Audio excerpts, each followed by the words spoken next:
Hello tout le monde, bienvenue dans le podcast de la team Feed by C.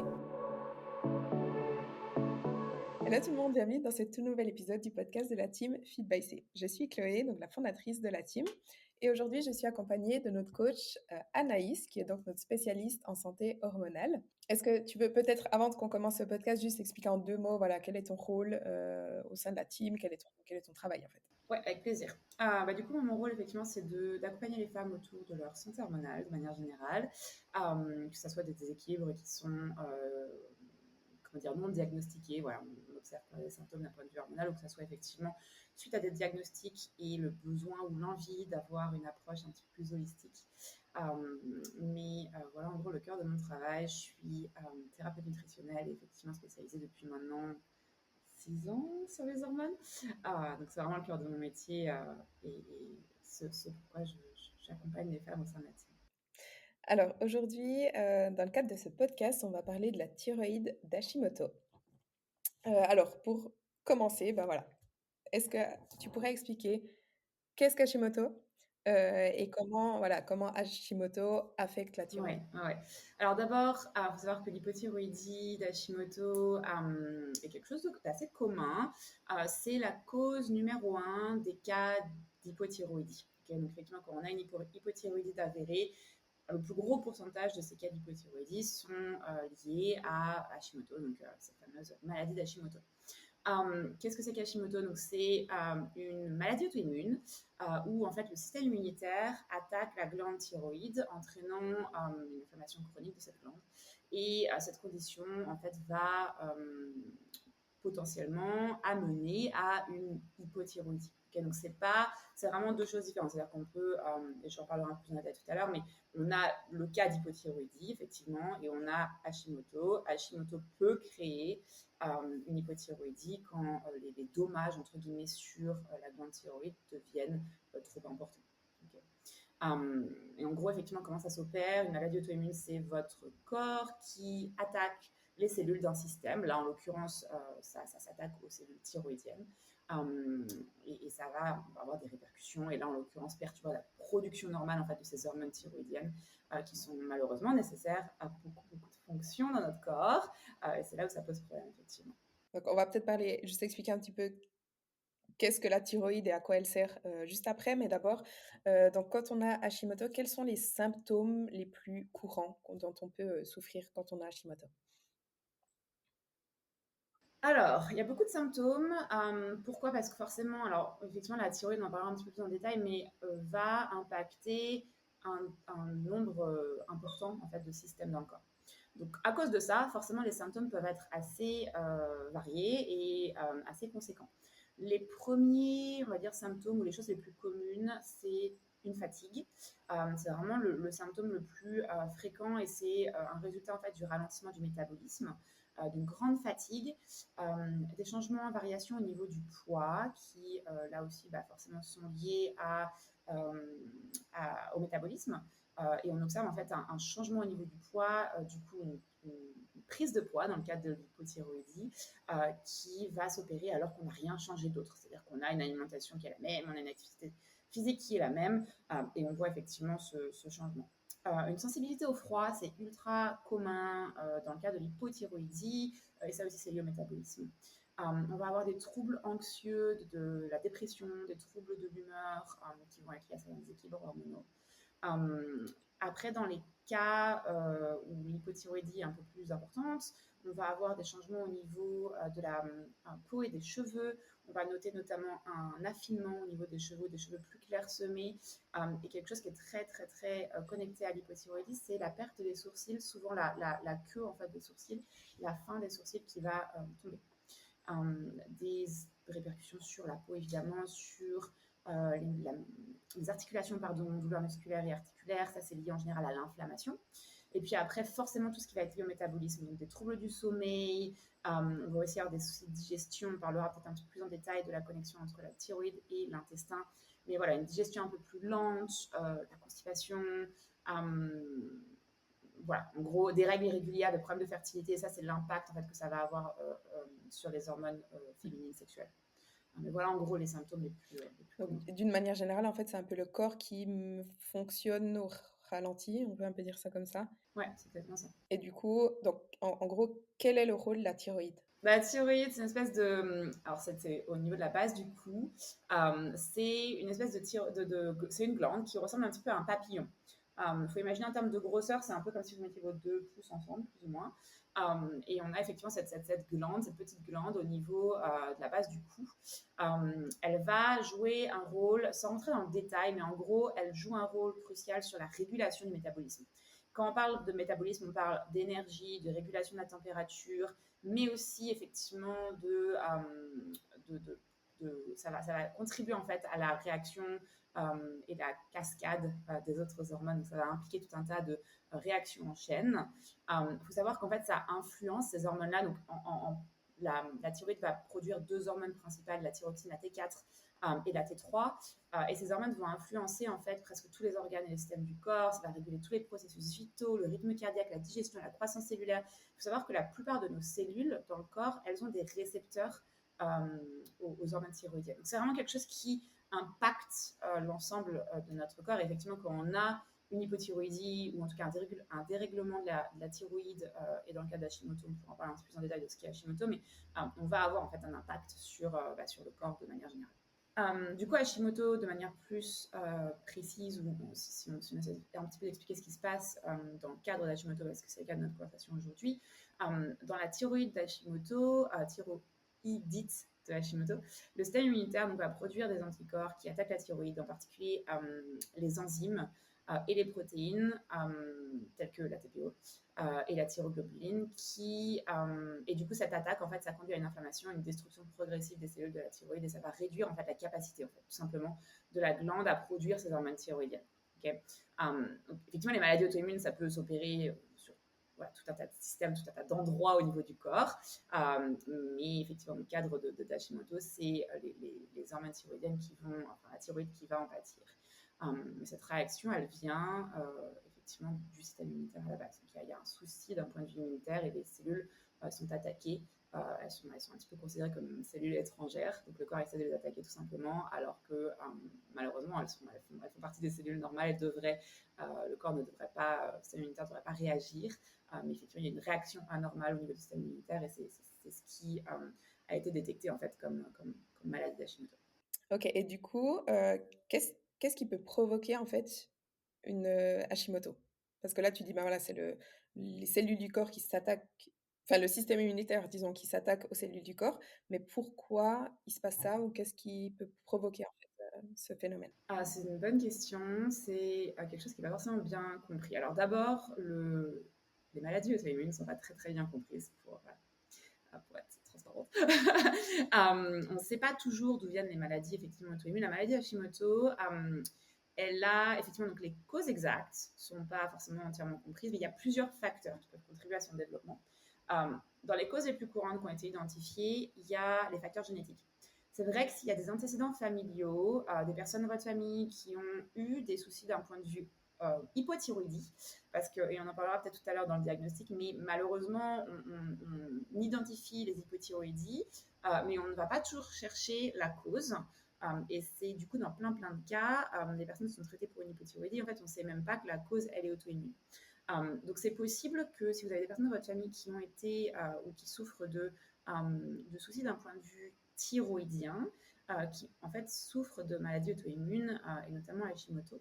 Donc vous êtes plus sujet, vous avez plus de risques d'en développer vous-même. Il y a aussi des gènes spécifiques. Donc c'est quelque chose qui peut être testé également. C'est pas forcément le plus simple à tester, mais si vous faites appel à des médecins fonctionnels, par exemple, c'est des choses qui peuvent être opérées. Il y a des gènes spécifiques en fait qui peuvent augmenter la susceptibilité à la maladie Hashimoto. Les facteurs environnementaux. Alors, on sait que les facteurs environnementaux vont contribuer plutôt au déclenchement de maladies auto-immunes. Donc, ce n'est pas juste Hashimoto, mais dans le cas de maladies auto-immunes, on sait effectivement que les facteurs environnementaux comme le stress chronique qui peuvent affecter en fait le système immunitaire peuvent déclencher potentiellement des maladies auto-immunes. Certaines infections virales ou bactériennes d'ailleurs peuvent déclencher ou aggraver là aussi des maladies auto-immunes et notamment la maladie Hashimoto en faisant ce qu'on appelle un flare-up, en activant le système immunitaire. les déséquilibres hormonaux ou les changements drastiques d'un point de vue hormonal. Et ça, c'est le cas de pregnancy, de la grossesse. C'est super, super commun que les femmes développent, alors les femmes qui souffrent d'Hashimoto, c'est super commun que leur hypothyroïdie d'Hashimoto soit déclenchée après la grossesse. C'est quelque chose d'assez commun et c'est dû effectivement aux fluctuations hormonales pendant et après la grossesse qui peuvent déclencher cette maladie-là, qui d'ailleurs souvent est réversible, pas toujours. Les facteurs alimentaires et les déficiences, une consommation excessive ou insuffisante d'iode, par exemple, peut contribuer effectivement au développement de déséquilibres du côté de la thyroïde, des intolérances alimentaires. Et là, on parlera peut-être tout à l'heure de la connexion entre maladie auto-immune, Hashimoto et l'intestin, et aussi le lien de manière générale entre la thyroïde et l'intestin, parce que tout ça c'est connecté, mais certaines intolérances alimentaires comme la sensibilité au gluten, les maladies cœliaques, sont associées à une augmentation des risques de maladies auto-immunes de manière générale, y compris Hashimoto.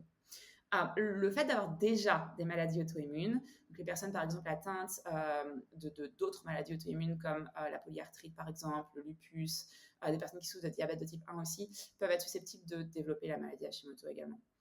On sait que certains facteurs et expositions à des toxines peuvent avoir un impact sur le risque de développer des maladies auto-immunes. C'est le cas du tabac.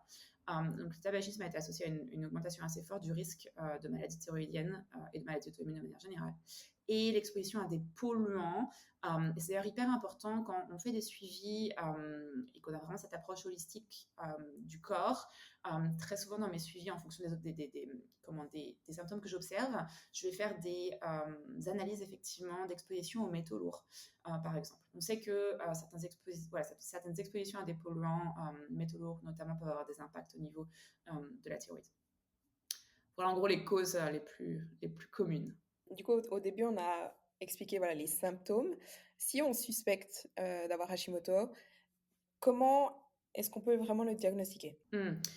Alors, et ça c'est un point qui me tient super à cœur parce qu'il est ultra important de s'assurer qu'on souffre bien d'un trouble thyroïdien avant de supposer que le diagnostic est correct. J'ai des clientes qui ont été mises sous traitement, par exemple, pour une hypothyroïdie ou qui ont été conseillées de retirer ceci ou cela de leur alimentation à cause d'une hypothyroïdie. Et au final, en fait, on n'a pas fait de test complet. Et quand on les fait, on s'aperçoit qu'en fait, non, il n'y avait pas de problème thyroïdien, mais comme je disais tout à l'heure, par exemple, le cadre de la maladie cœliaque ou l'intestin irritable ou le syndrome de... IBS, j'oublie le nom en français. Bref, des déséquilibres au niveau de la flore intestinale peuvent avoir des symptômes communs à l'hypothyroïdie. Donc parfois, on n'a pas d'hypothyroïdie, on est traité pour ça, alors que c'est quelque chose d'autre. Donc ça, c'est hyper important, effectivement, d'avoir le bon diagnostic. Donc avant, effectivement, de commencer à mettre en place quoi que ce soit, on veut faire les tests de laboratoire appropriés. Le premier test que votre médecin va souvent vous faire, c'est la TSH. Donc la TSH, elle est produite par la glande pituitaire, située dans le cerveau. Elle stimule en fait la glande thyroïde pour produire les hormones thyroïdiennes, dont on a parlé tout à l'heure, T4, T3. Et c'est en gros elle qui va réguler la quantité qui va être libérée. Okay. Si la TSH est normale, on va souvent dire bon, il n'y a pas de souci. Malheureusement, il y a un peu plus d'informations autour de ça. On peut avoir une TSH normale et des dérèglements autres. Souvent, effectivement, dans le cadre de l'hypothyroïdie, on va observer que la TSH est élevée, surtout si elle est accompagnée de symptômes. Okay. Ce qu'on va voir par contre en plus de la TSH, et surtout pas que la TSH pour éliminer, parce que souvent les clientes ont beaucoup de symptômes d'un point de vue thyroïde, on leur a fait la TSH est normale et ça s'arrête là.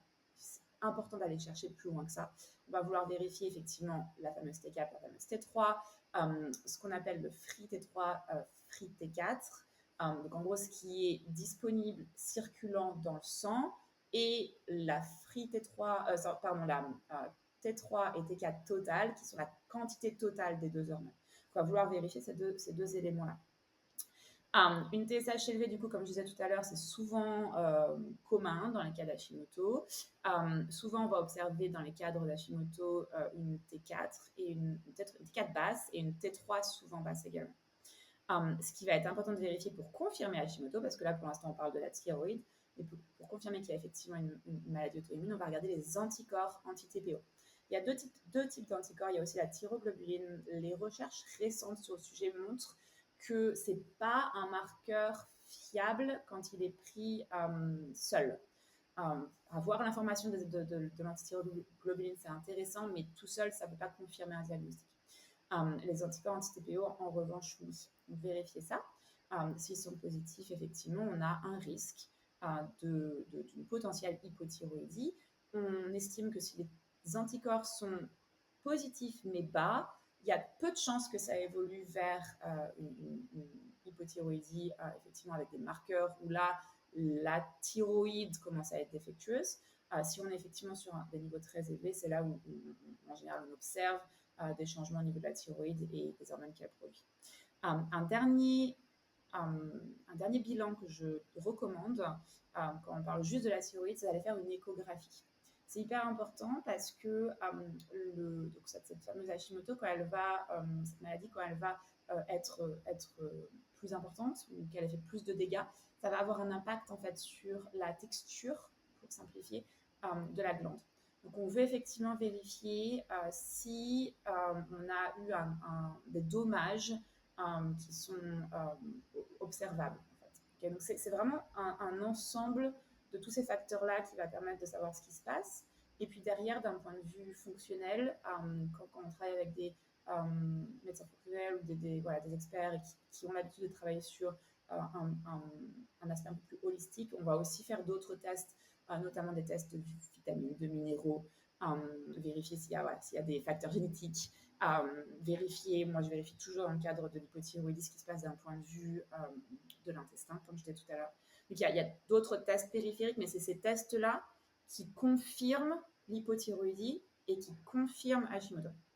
Et si, disons que quelqu'un est diagnostiqué et a officiellement Hashimoto, est-ce que c'est une maladie dont on peut guérir?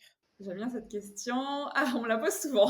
D'ailleurs, je crois qu'on nous l'a posée dans les boîtes à questions quand on préparait le podcast. Alors, la réponse est oui.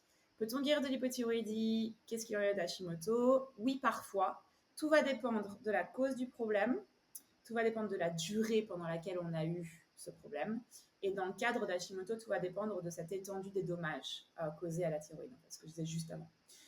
Si on a une hypothyroïdie non auto-immune qui est due à une carence nutritionnelle, par exemple, bon, ça c'est simple. On remplace les nutriments manquants et voilà, c'est réglé. Quand on a, d'expérience en tout cas, les femmes qui sont atteintes de la maladie cœliaque, par exemple, peuvent voir vraiment une rémission de leur Hashimoto après avoir éliminé certains éléments, notamment le gluten, de leur alimentation et réparer d'un point de vue digestif, avoir une approche spécifique. Si le diagnostic au niveau de la thyroïde a été posé super tôt. Okay. Donc il y a vraiment les femmes, par exemple, qui ont une hypothyroïde d'Hashimoto postpartum. En général, en 6 à 12 mois, avec une approche appropriée, on va avoir effectivement une rémission. Et souvent, il y a la nécessité d'utiliser des traitements et des médicaments pour le coup pour aider. Effectivement, si les symptômes persistent en général au-delà des 18 mois, après le début, c'est assez probable qu'on n'ait pas pris en fait, le souci assez tôt. C'est assez probable qu'on ait développé en fait, une hypothyroïdie permanente et là qui va nécessiter potentiellement un traitement à long terme. Environ, je crois que les estimations, c'est environ 30% des femmes qui développent une hypothyroïdie, par exemple post-partum, vont garder ces soucis permanents, mais c'est pas, voilà, c'est uniquement 30% entre guillemets dans ces cas-là. Mais effectivement, il y a, et pareil, tu vois, si c'est quelque chose qui est lié à une prédisposition génétique, par exemple, il est très fort probable qu'il n'y ait pas de changement de ce côté-là, parce que nos gènes, même si l'expression des gènes peut varier en fonction de notre environnement, etc., voilà, il est très probable qu'on voit une fonction thyroïdienne complètement optimale.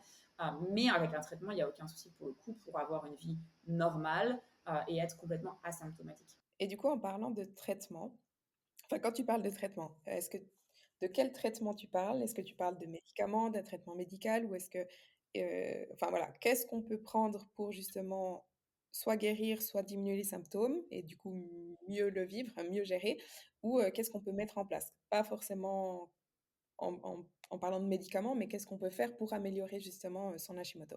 Ouais. Donc une fois effectivement qu'on a déterminé les causes, qu'il n'y ait pas autre chose à régler, entre guillemets, mais qu'on observe dans les tests sanguins qu'on a fait que par exemple la T4, la TSH indiquent qu'il est nécessaire de suivre un traitement. Souvent, ce qui va être le choix le plus conventionnel en termes de thérapie hormonale thyroïdienne, c'est le lévothyroxine. C'est effectivement, ou parfois on a une combinaison aussi entre la T4 et la T3. Je sais que certains praticiens de santé fonctionnelle préfèrent cette combinaison. En général, les dernières recherches aussi, là aussi, montrent que souvent, il n'y a pas nécessairement un clair bénéfice par rapport à la monothérapie, donc juste de la T4. Mais effectivement, c'est de prendre en gros un médicament thyroïdien qui va du coup permettre entre guillemets à notre thyroïde qui n'est pas capable toute seule de produire ces hormones thyroïdiennes, de fonctionner, en fait, d'avoir le nécessaire pour le métabolisme, le cerveau, le cœur, la santé hormonale, etc. etc. Juste pour rassurer les gens qui nous écoutent, les médicaments thyroïdiens peuvent vraiment, vraiment, vraiment changer la donne en termes de bien-être. C'est pas quelque chose aussi, il ne faut rien d'étranger au corps. Il n'y a pas de l'action, entre guillemets, est vraiment très simple. Il s'agit juste d'une thérapie de remplacement en fait, des hormones qui sont manquantes. Et il n'y a pas de. Voilà, c'est pas, le fonctionnement derrière n'est pas complètement fouille, c'est vraiment juste remplacer ce qui manque. Et c'est hyper important de travailler avec le médecin pour être sûr qu'on ait la dose appropriée. Okay, et ça, c'est primordial. Je sais que c'est compliqué en France, de temps en temps, ou en Europe en tout cas, d'avoir des check-ups réguliers, mais il faut absolument surveiller. En général, on commence avec une dose plutôt forte. On estime que les valeurs thyroïdiennes reviennent à la normale au bout de 6 semaines. Au niveau de la TSH, T3, T4. Et c'est là où on peut, si on se sent bien après quelques mois, travailler avec le médecin pour réduire la dose. Éventuellement, dans certains cas, arrêter le traitement. Mais effectivement, réduire très légèrement la dose, retester à chaque fois la T3, la T4, le total également est free et la TSH et être sûr qu'on est dans les bonnes doses tout simplement. Tu as dit que prendre des médicaments, ça peut vraiment énormément aider. Je vais juste parler de mon cas parce que moi, j'ai été diagnostiquée justement d'une hypothyroïdie en 2019 et en 2022, quand j'étais en préparation, mais mon état s'est vraiment empiré et c'était absolument horrible. Honnêtement, j'avais l'impression que j'étais en train de crever parce que je faisais des nuits de 10-11 heures et chaque après-midi, je dormais 2 ou 3 heures. Mais vraiment tous les jours, je faisais des siestes de 3 heures et en fait, j'avais plus de vie tellement j'étais fatiguée et du coup, je me suis dit: «Là, il faut que je commence ces médicaments» et en fait, en quelques jours à peine, ça m'a littéralement changé la vie. J'ai retrouvé, heu, ma vie, en fait, parce que j'étais de nouveau capable de faire des choses et je dormais pas, tout le temps. Donc effectivement, il y a des cas où ça peut être vraiment, ça aide réellement. Hem Et moi, j'ai aussi enfin, on m'a toujours dit, il faut toujours être prêt à changer son dosage justement, parce que c'est possible que le dosage qu'on prend ne soit plus adapté et effectivement, c'est important de faire des checks et d'adapter son dosage, son traitement si nécessaire. Moi, ce que j'ai entendu, alors c'est moi enfin, dans mon cas, mon but, ce serait d'arrêter les médicaments, mais ce qu'on dit souvent, ce qu'on entend souvent, c'est qu'une fois qu'on commence les médicaments, on doit les prendre à vie et on peut rien faire et là, tu as un petit peu dit que en général, au général, on peut au fil du temps éventuellement baisser son dosage, voire arrêter. Est-ce que c'est un peu une croyance sur les médicaments, genre on doit les prendre jusqu'à la fin de sa vie ou pas? Ouais, il y a tellement de cas ultra. Ouais, c'est vraiment du cas par cas. Il y a vraiment beaucoup, beaucoup de clientes qui peuvent d'abord baisser à des niveaux qui sont beaucoup plus bas que là où elles ont commencé.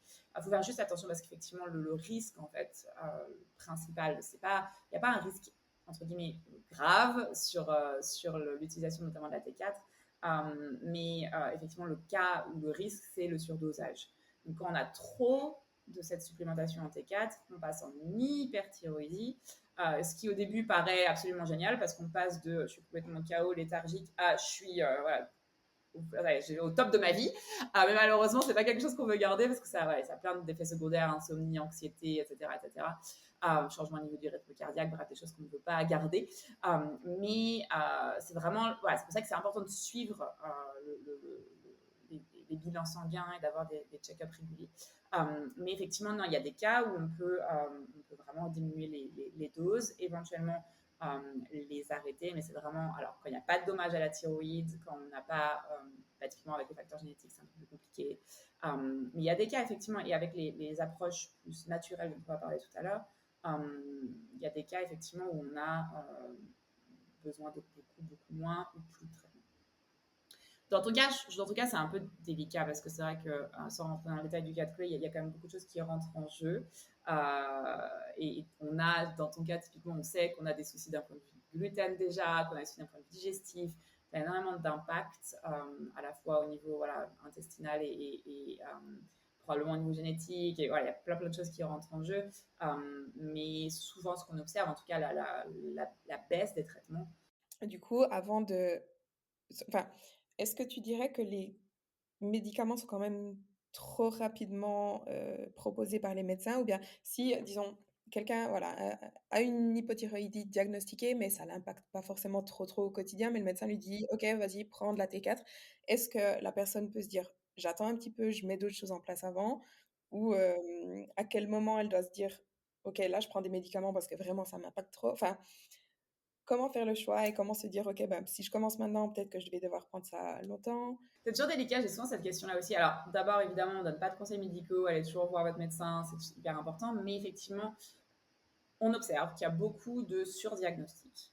D'ailleurs, pas que par les médecins. Alors, c'est rare qu'on entendrait dire ça, mais je vois aussi des personnes qui sont passées chez des naturaux, chez des experts en médecine fonctionnelle, qui ne sont pas médecins, et qui arrivent avec des déficiences de l'enfer parce on leur a dit tu as Hashimoto, alors que vous n'avez pas de symptômes d'un point de vue hypothyroïdie, tu vas arrêter le lactose, le gluten, bref, on leur enlève tout ce qu'elles mangent. Elles se retrouvent avec des carences absolument énormes. Elles se retrouvent à pas manger suffisamment. Il faut savoir que une carence d'un point de vue macronutriments, donc en apport notamment en glucides, va avoir un impact là aussi sur des symptômes, typiquement la léthargie, typiquement la résistance au froid, etc., qui vont ressembler à l'hypothyroïde. Donc en fait, vous rendez les symptômes que vous aviez avant encore pire.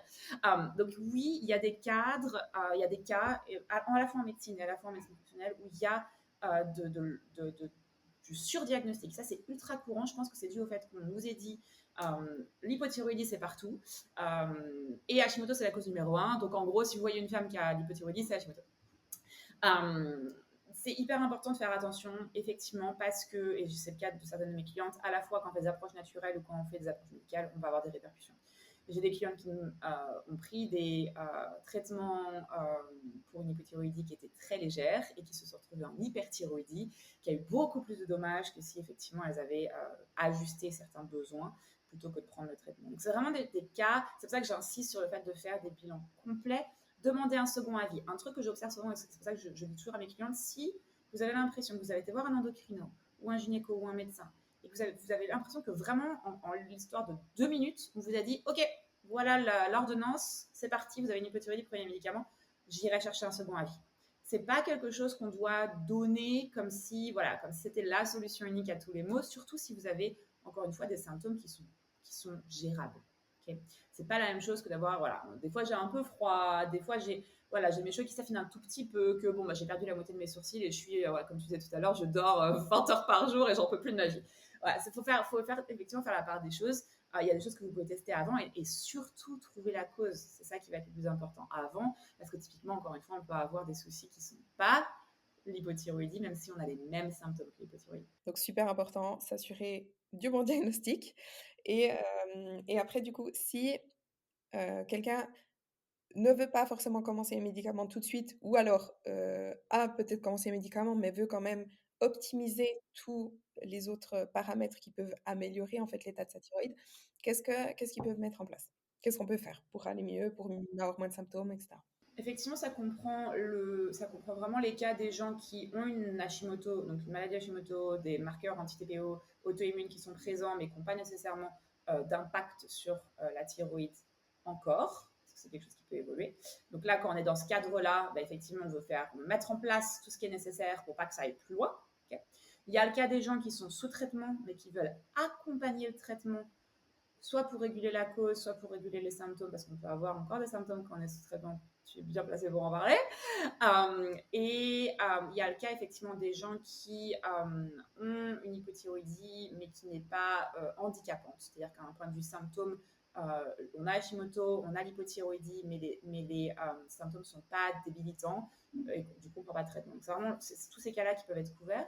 Alors, d'abord, la connexion entre la santé intestinale et la thyroïde. Effectivement, la santé intestinale va impacter la glande thyroïdienne de manière générale et va avoir un rôle dans la partie auto-immune. On sait que une des meilleures manières d'aider une condition auto-immune et typiquement de prévenir qu'Hashimoto progresse en hypothyroïdie, ça va être d'améliorer la santé intestinale. Pourquoi? On sait que donc il y a une connexion entre la santé intestinale, l'absorption des nutriments et la fonction thyroïdienne. Ça va jouer un rôle dans la fonction thyroïdienne de manière générale. Un microbiome déséquilibré, ça peut créer une inflammation, des anomalies du système immunitaire, ça peut affecter la production des hormones thyroïdiennes en conséquence. Ça peut altérer l'activité des enzymes qui sont responsables de l'absorption des hormones thyroïdiennes et des minéraux essentiels à la santé de la thyroïde. Donc il y a vraiment effectivement beaucoup de connexions. Entre la maladie d'Hashimoto et l'intestin, il y a cette fameuse inflammation. La maladie d'Hashimoto, c'est une maladie auto-immune spécifique à cette glande, en l'occurrence la thyroïde. En revanche, elle est souvent enracinée dans une inflammation qui peut commencer complètement en dehors de la thyroïde. Okay, c'est le cas de toutes les maladies auto-immunes d'ailleurs. Une des sources les plus courantes d'inflammation qui mène à cette fameuse condition auto-immune, c'est l'imperméabilité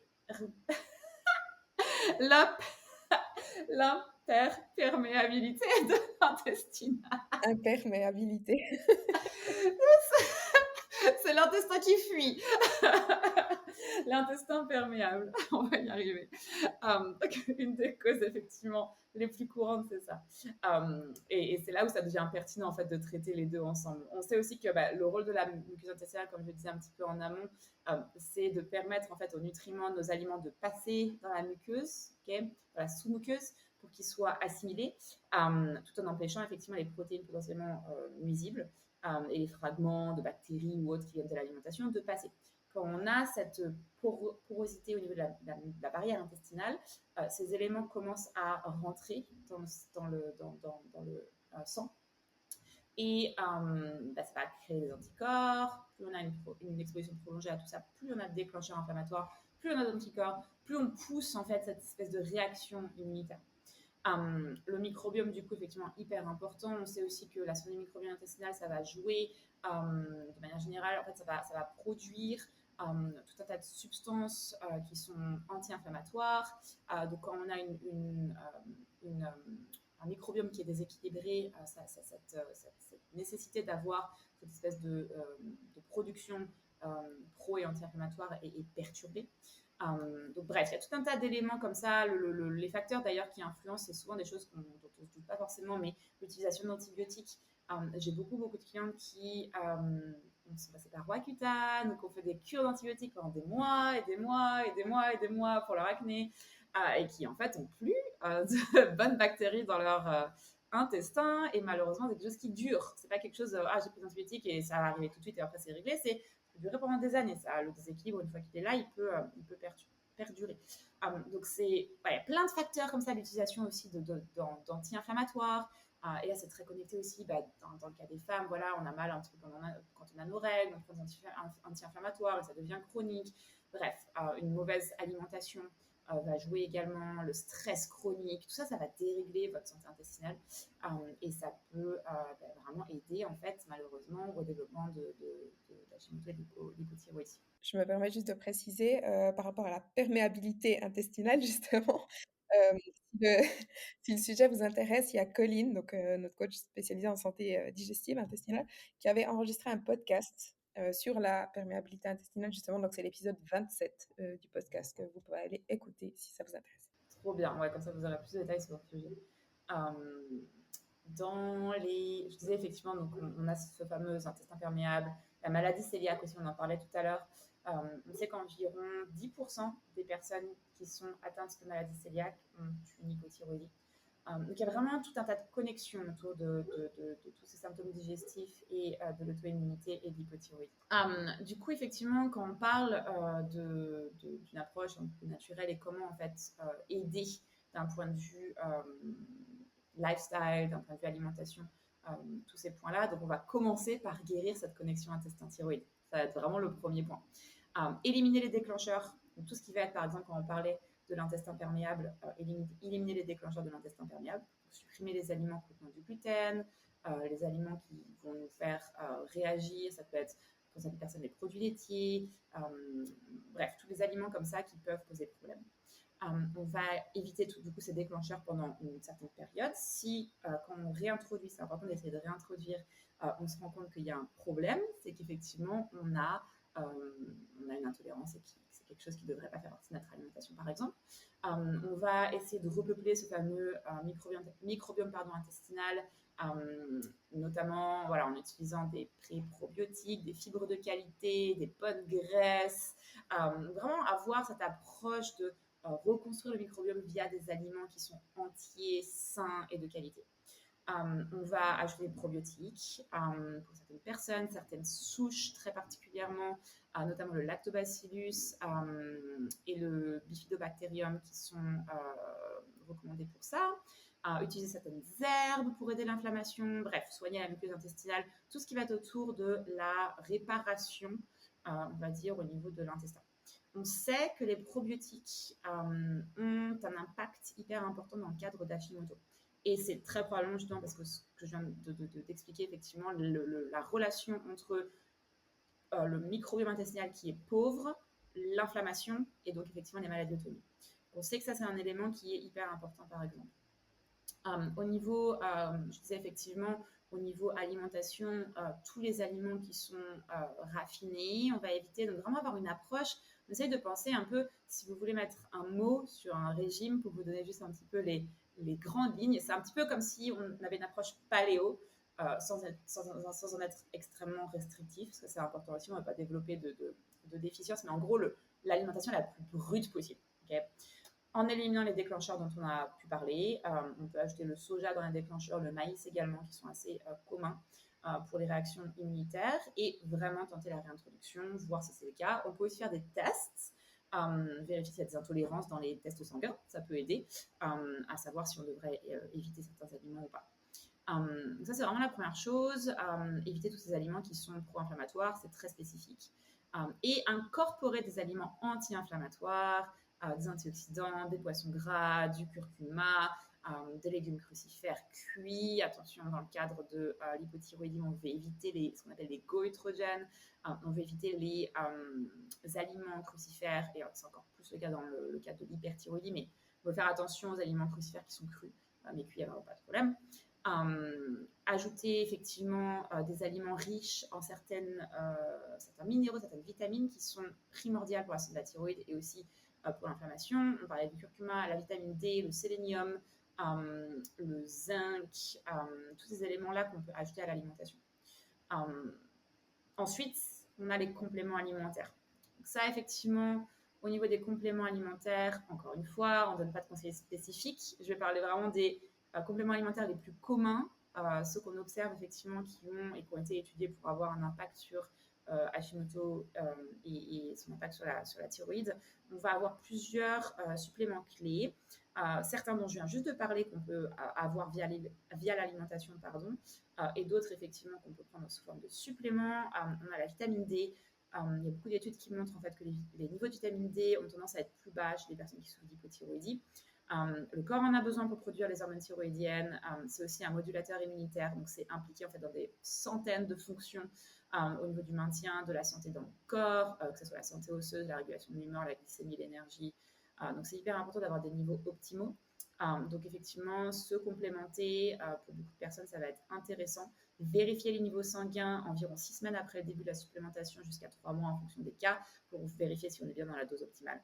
Donc ça va être hyper important. Le sélénium, et le sélénium tout seul, mais aussi surtout, ça a été étudié assez récemment là aussi, le sélénium en combinaison avec le l'inositol, qui vont être hyper importants dans le cadre de l'hypothyroïdie. Alors, le sélénium, ça se transforme en glutathion, je crois en français. C'est un antioxydant en fait, qui protège la thyroïde de l'inflammation, du stress oxydatif, etc. Donc, on sait effectivement que la supplémentation peut aider à réduire au niveau des anticorps le marqueur anti-TPO. Et la combinaison avec l'inositol, c'est encore plus puissant, là aussi du coup pour le même objectif, mais aussi pour améliorer la fonction thyroïdienne de manière générale et les niveaux de TSH. Le zinc, que ce soit via l'alimentation ou via la supplémentation, c'est impliqué en fait dans la conversion de la T4 en T3. Du coup, c'est hyper important si justement on sait que le souci vient ou qu'on a effectivement un problème au niveau de la conversion de ces hormones thyroïdiennes-là. On a certaines herbes qui peuvent être utilisées. On sait que, je n'ai pas encore parlé de la gestion du stress, mais on sait que dans la maladie d'Hashimoto et dans les maladies auto-immunes de manière générale, on veut faire hyper attention à la gestion du stress, notamment en intégrant des techniques de relaxation, yoga, méditation, respiration profonde, cohérence cardiaque, ce que vous voulez, des activités physiques modérées, du sommeil, beaucoup de sommeil de qualité. Et on peut ajouter effectivement des herbes ayurvédiques, notamment adaptogènes comme l'ashwagandha, pardon. Il y a eu des études faites sur les animaux qui montrent effectivement qu'on peut augmenter les niveaux de T3, T4 avec un protocole d'ashwagandha. Donc ces éléments-là sont vraiment les plus intéressants ou les plus étudiés. On parle souvent de l'iode. L'iode, c'est pas recommandé sous forme de supplémentation, à part dans des cas très spécifiques. Vraiment beau faire accompagner. On sait qu'une consommation excessive d'iode peut augmenter l'incidence des maladies auto-immunes thyroïdiennes. Donc c'est assez précis et fin comme dosage. Et il faut absolument être sûr de ce qu'on fait de ce côté-là. Donc allez pas, si vous avez un problème de thyroïde, n'allez pas vous jeter sur de l'iode. Ok, ça ne veut pas dire qu'il faut avoir peur de l'iode. N'arrêtez pas de manger du sel. Si vous pouvez éviter de manger du sel iodé parce que c'est pas forcément le meilleur apport, mais du sel naturel. Vous arrêtez pas de manger des algues, par exemple, tant que vous n'en consommez pas des kilos par jour, il n'y a pas de problème. Mais effectivement, on va éviter ce genre de supplémentation. D'une manière générale, avec les suppléments, faites attention parce que on peut se dire, ouais, c'est juste une petite pilule, ça fait rien, mais les compléments alimentaires peuvent réellement avoir des effets secondaires, ça peut vraiment avoir des effets sur le corps et prendre n'importe quoi, n'importe comment, dans n'importe quelle forme, dans n'importe quel dosage, ça peut empirer en fait son état. Donc avant de prendre des compléments, assurez-vous, testez en fait, faites des prises de sang, voyez si vous avez des carences ou pas, et ensuite travaillez avec quelqu'un qui peut vraiment vous conseiller, quelqu'un de confiance et de compétent sur un protocole pour les compléments alimentaires. Ouais, exactement, mais faire attention aussi parce que forcément, en fonction de ce qu'on utilise déjà, des médicaments qu'on peut utiliser, bref, il y a des choses, ouais, faut pas jouer avec ça. Et puis les doses aussi, parce qu'il y a vraiment de tout et n'importe quoi sur le marché des suppléments. Et voilà, trouver des doses aussi qui sont adaptées parce que vous allez jeter beaucoup d'argent par les fenêtres si vous utilisez des suppléments qui sont soit inutiles, soit à des doses qui ne sont pas forcément thérapeutiques. Et ouais, effectivement, pour rebondir sur le sujet des suppléments, sur le sujet des doses adaptées, sur le sujet des traitements thyroïdiens, etc., c'est vraiment important d'avoir en tête que il faut vous faire accompagner, il faut avoir une vérification au niveau des marqueurs qui soit régulière. Vraiment, rapprochez-vous de votre endocrino médecin, peu importe la personne qui vous suit, pour tout ce qui est traitement, effectivement, d'un point de vue thyroïdien. Ce n'est pas parce que vous êtes au traitement que vous n'avez pas des clés en main pour avancer et vous sentir mieux. C'est important aussi de vous rapprocher typiquement de personnes qui ont une approche plus holistique, qui vous accompagnent sur le lifestyle, sur l'alimentation, etc., pour tout simplement vous permettre de gérer mieux ces symptômes, même s'il y a un traitement, c'est compatible. C'est super important et je travaille avec beaucoup de médecins sur le sujet. Quand j'ai des clientes effectivement qui sont suivies, où on a vraiment une interaction en fait, où on discute et on essaie d'avoir des approches qui sont complémentaires. Du coup, je me permets de faire un petit plug. Anaïs peut vous aider justement si vous souffrez d'hypothyroïdie ou d'Hashimoto. Donc, si jamais vous souhaitez faire un coaching ou une consultation avec Anaïs, vous pouvez toujours remplir le formulaire sur fitbychloé.com et faire un appel avec elle pour discuter un petit peu de votre problématique et comment elle pourrait vous aider, etc. Je pense qu'on a fait le tour du sujet. En tout cas, de mon côté, j'ai plus de questions. Anaïs, tu peux encore rajouter quelque chose? Non, je pense que c'est à peu près tout. On a aussi répondu à la plupart des questions qui nous avaient été posées avant la préparation du podcast. Comme d'habitude, si vous avez des questions, alors on n'est pas rentré dans la physiologie, c'est un peu chiant à écouter, pour être 100% honnête. Mais si vous avez des questions qui sont un peu plus spécifiques ou des éléments qui vous interrogent dans vos bilans, on n'a pas trop parlé de ce que c'est qu'un bilan thyroïdien normal, par exemple, c'est quoi les vraies plages des hormones et qu'est-ce qu'on considère comme étant normal, etc. On n'est pas rentré dans ce détail-là. Donc, si vous posez des questions, que vous n'êtes pas sûr, n'hésitez pas à m'envoyer un message, envoyez un message à la team ou écrivez-moi directement et on vous aidera de ce côté-là. Il y a vraiment aucun souci de ce côté-là. Effectivement, c'est juste pour pas rendre tout le monde un petit peu endormie à écouter les détails physiologiques de la thyroïde et de comment ça fonctionne. Ça reste quand même très individuel. Enfin, justement, c'est des questions, voilà, là, on a parlé du sujet de manière générale. Maintenant, si vous avez des questions un peu plus personnelles, personnalisées, qu'on puisse un peu plus vous répondre, voilà, en fonction de votre cas et enfin, surtout Anaïs, qu'Anaïs puisse surtout vous répondre. Ouais, non, vraiment, n'hésitez pas. On espère que ce podcast vous a plu, en tout cas. Si c'est le cas, pensez à le noter, à le partager sur les réseaux sociaux, et on se retrouve dans un prochain épisode. Merci. On espère que cet épisode vous a plu. Si c'est le cas, n'oubliez pas de lui donner une note et de le partager sur les réseaux sociaux. Et à bientôt dans un nouvel épisode.